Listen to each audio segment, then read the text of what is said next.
यमुनानगर में Haryana state football league का शुभारंभ हुआ। इस अवसर पर हरियाणा सरकार के मंत्री विपुल गोयल ने मुख्य अतिथि के रूप में कार्यक्रम में शिरकत की। बातचीत करते हुए मंत्री विपुल ने कई मुद्दों पर अपनी प्रतिक्रिया दी, तो वहीं कांग्रेस पर जमकर निशाना साधा। उन्होंने कहा कि कांग्रेस के विरोध प्रदर्शन पूरी तरह राजनीतिक स्वार्थ से प्रेरित है और इनका उद्देश्य देश को बांटना है। कांग्रेस लगातार जनता को गुमराह करने की कोशिश कर रही है, पर अब लोग सच्चाई को समझ चुके हैं। कांग्रेस के सभी विरोध प्रदर्शन आधारहीन है और इनमें कोई ठोस मुद्दा नहीं है। पूरा भारत एक है, वो भारत को डिवाइड करने वाली बात कर रहे हैं। जहाँ पर कई जगह स्थिति देखी जाती है, मौसम देखा जाता है, इंफ्रास्ट्रक्चर जिस खेल की जहाँ ज़रूरत है वहाँ देखा जाता है। ऐसा नहीं है कि आगे 2036 में जब ओलंपिक की हम लोग मेजबानी करेंगे तो वो हरियाणा में कुछ नहीं होगा या अन्य प्रदेशों में कुछ नहीं होगा। पूरे देश के अंदर खेल होगा और पूरे देश के खिलाड़ी इसी देश की धरती पर खेलने का काम करेगा ना। आप कांग्रेस का विरोध चाहे वोट चोरी का हो, चाहे अन्य बातों का हो, ये देश पूरा का पूरा देख रहा है कि आधारहीन काम है, बिल्कुल आधारहीन है। उसके बाद भी वो रैली करते हैं। माननीय अमित शाह जी ने डिटेल के अंदर लोकसभा के अंदर बताया, जिसका निरुत्तर थे, कोई जवाब नहीं था, लेकिन फिर भी रैली करके लोगों को भ्रमित करने का काम कर रहे हैं। इनकी क्या बात करनी है। 2014 से पहले 10 साल वो लोग सत्ता में कंटिन्यू रहे और उससे पहले भी अनेकों बार सत्ता के अंदर अनेकों सालों तक रहे हैं। उस स्थिति का कंपैरिजन अच्छे तरीके से बता देंगे कि आज कैसी स्थिति है।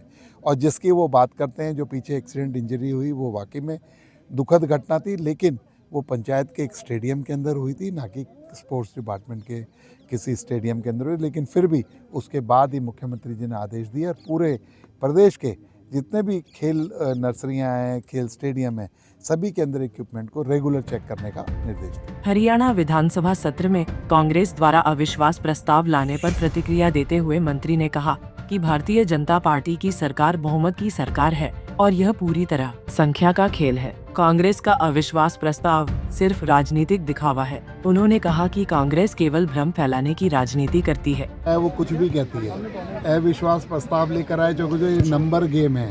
भारतीय जनता पार्टी का समर्थन है, पूर्ण बहुमत की सरकार है। अविश्वास प्रस्ताव लाकर ये लोगों के अंदर अपना मैसेज देने की बात करते हैं, लेकिन जनता अच्छे तरीके से जानती है किस बात के लिए अविश्वास प्रस्ताव लेकर आ रहे हैं। वोट चोरी की बात की, वो झूठ निकली। कोई और अन्य बातें करी कि संविधान बदल देंगे, वो झूठ निकली।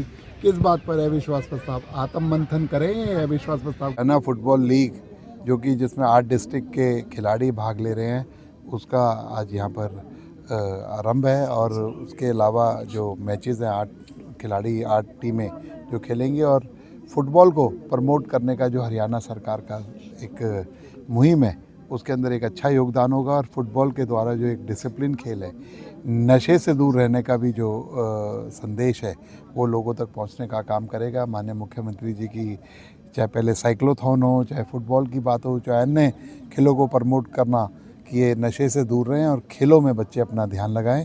और जो माननीय मोदी जी का संकल्प है कि 2047 के अंदर विकसित भारत, वो तभी होगा जब हमारे देश के युवा अच्छे तरीके से हर फील्ड के अंदर परफॉर्म करेंगे। कार्यक्रम के अंत में मंत्री विपुल गोयल ने खिलाड़ियों का हौसला बढ़ाते हुए कहा कि हरियाणा सरकार खेल और खिलाड़ियों के साथ मजबूती से खड़ी है और भविष्य में भी खेलों को बढ़ावा देने के लिए ऐसे आयोजनों को प्रोत्साहित करती रहेगी। इस लीग के जरिए युवा खिलाड़ियों को प्रतिस्पर्धात्मक मंच उपलब्ध कराया जा रहा है, जिससे वे अपने खेल कौशल को निखार सके और हर खेल में देश का नाम रोशन करें। उन्होंने इस दौरान हरियाणा फुटबॉल संघ को 11 लाख रुपए अनुदान राशि देने की भी घोषणा की। यमुनानगर से परवेज खान, पंजाब केसरी टीवी। हमसे जुड़े रहने के लिए हमारे YouTube चैनल को सब्सक्राइब करें और नई वीडियो की नोटिफिकेशन के लिए बेल आइकॉन को दबाएं। अगर आप ये वीडियो Facebook पर देख रहे हैं तो लाइक जरूर करें और ज्यादा से ज्यादा शेयर करें। धन्यवाद।